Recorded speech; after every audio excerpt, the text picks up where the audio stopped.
I listened during the week to a heated and angry debate about proposed amendments to the Constitution facing the Irish electorate.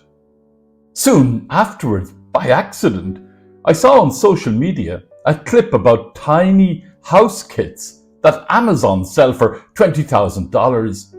I was intrigued watching a family erect a new home from what looked like a cardboard box.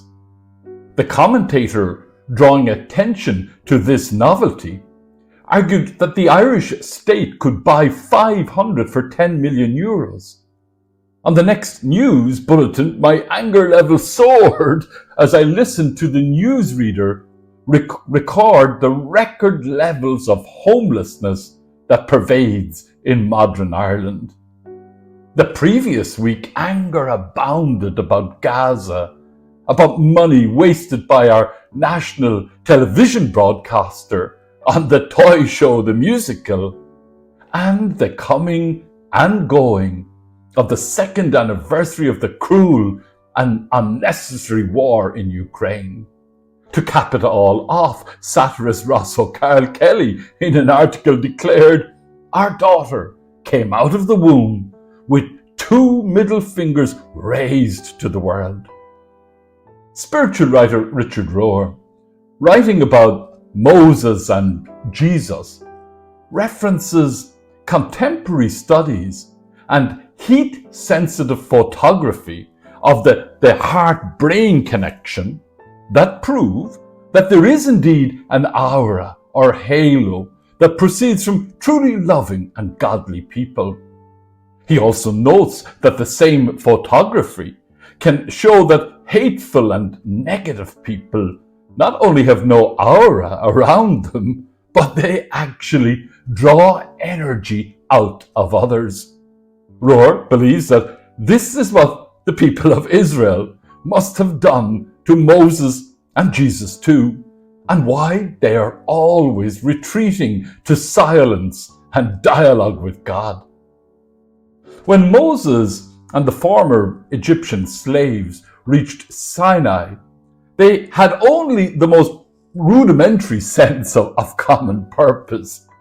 With nothing but a reinterpreted harvest festival for a ritual, and with little more than campfire stories for a common heritage, Moses first tried to give social coherence to the refugees whose leader he had become by fashioning a code of ethical behavior, the 10 Commandments. This is our first reading today from the book of Exodus.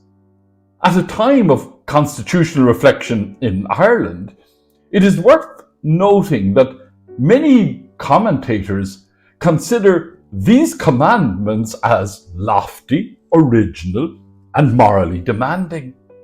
Take the final injunction, for example, which not only forbids rivalrous and violent behavior, but the covetousness that gives rise to the rivalry and violence. Biblical scholar Henry Ellison wrote of this injunction that it is not wanting more that is condemned, but wanting it at the expense of others.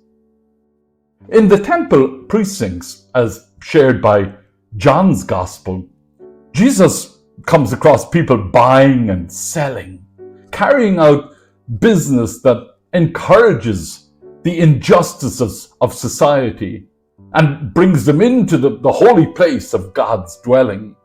Jesus is forceful, angry, and decisive. He drives the money changers out, knocking over their tables and spilling the coins. If the toy show, The Musical, was about theater, then in the Gospel, we see Jesus stage a dramatic performance of prophetic theater, a prophetic denunciation and symbolic destruction of the temple. American spiritual writer Lama Rod Owens describes breaking up with God. He shares, "I grew up in church, but ultimately I was not interested in the message anymore. The branding was a little off. It wasn't God exactly, but the people who believed in God.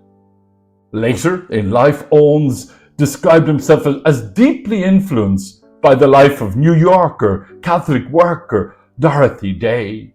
In Owens's words, she was angry. In pictures, she's very staunch with strong jaws and forehead. She was deeply loving, but also there was rage there. I resonated with how love and anger lived in her activism, he says. Novelist Toni Morrison powerfully writes, "Anger is better.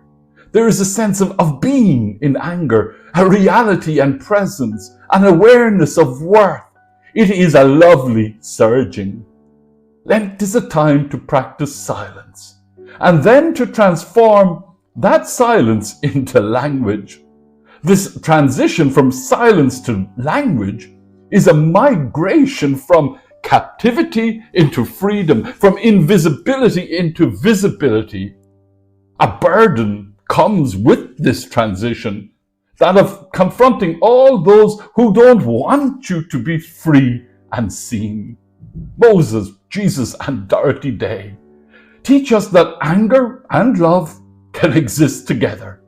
And so Lent is a time to practice loving anger.